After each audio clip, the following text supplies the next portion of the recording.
سورۃ الاعراف آیت نمبر 176 177 ترجمہ کنز الایمان۔ اور ہم چاہتے تو آیتوں کے سبب اسے اٹھا لیتے، مگر وہ تو زمین پکڑ گیا اور اپنی خواہش کا تابع ہوا تو اس کا حال کتے کی طرح ہے، تو اس پر حملہ کرے تو زبان نکالے اور چھوڑ دے تو زبان نکالے۔ یہ حال ہے ان کا جنہوں نے ہماری آیتیں جھٹلائی۔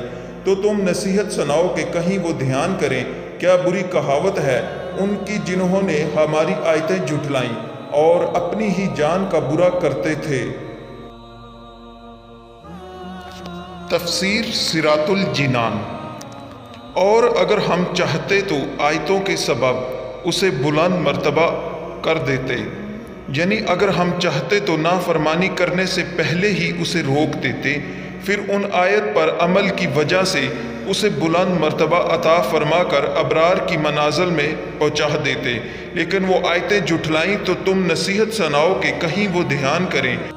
کیا بری کہاوت ہے تو دنیا کی طرف مائل ہو گیا اور اس نے دنیا اور اس کی لذتوں کو آخرت اور اس کی نعمتوں پر ترجیح دینے میں اپنی خواہش کی پیروی کی۔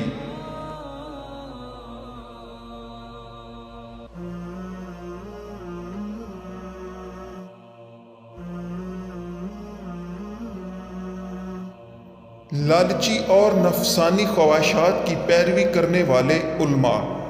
اس آیت میں بالم بن باورا کا حال بیان ہوا۔ یہ شخص فضل و کمال کی اس منزل پر فائز تھا کہ گزشتہ کتابوں کا عالم تھا۔ اللہ تعالیٰ کا اسم اعظم اسے معلوم تھا، جو دعا مانگتا وہ قبول ہوتی تھی۔ اپنی جگہ پر بیٹھے بیٹھے عرش کو دیکھ لیتا تھا۔ 12,000 طلبہ اس کے درس میں شریک ہو کر اس کی باتیں لکھا کرتے تھے۔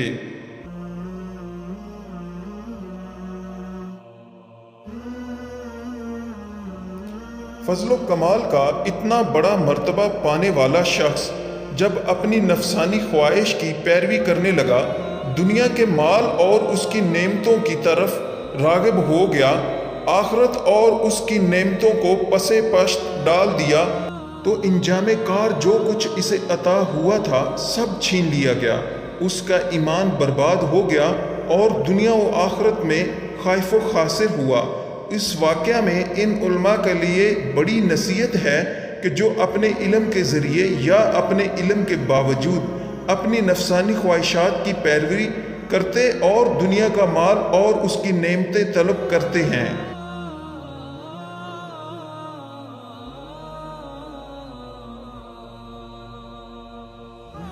یاد رہے کہ مال اور مرتبے کی حرص دین کے لیے انتہائی نقصان دہ ہے، اور قلبی لالچ کی وجہ سے لیے گئے مال میں برکت نہیں دی جاتی۔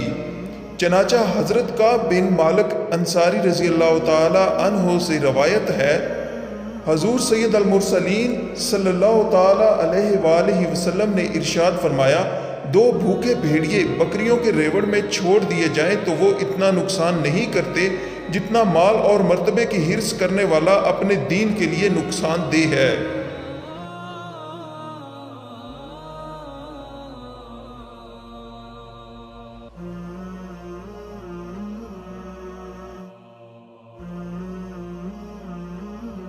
فَمَثَلُهُ كَمَثَلِ الْكَلْبِ، تو اس کا حال کتے کی طرح ہے۔ اس آیت میں دنیا کے مال و متاع کی وجہ سے دین کے احکام پسے پشت ڈالنے والے عالم کو کتے سے تشبیہ دی گئی ہے۔ کتا ایک ذلیل جانور ہے۔ جس شخص کو اللہ تعالیٰ علم دین کی عزت و کرامت سے سرفراز فرمائے اور اسے لوگوں کے مال سے بے نیاز کر دے، پھر وہ کسی حاجت و ضرورت کے بغیر صرف اپنی قلبی خساست اور کمینہ پن کی وجہ سے اس خبیث عمل پر قائم رہے تو وہ ہانپنے والے کتے کی طرح ہے۔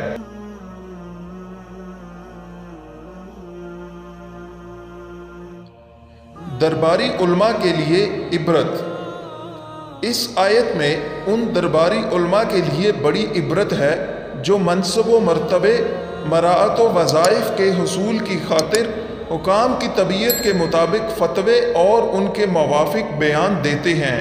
اگر یہ فتوے قرآن و حدیث کی صریح نصوص سے ٹکراتے ہوں تو انہیں ڈر جانا چاہیے کہ کہیں ان کا انجام بھی بالم کی طرح نہ ہو جائے۔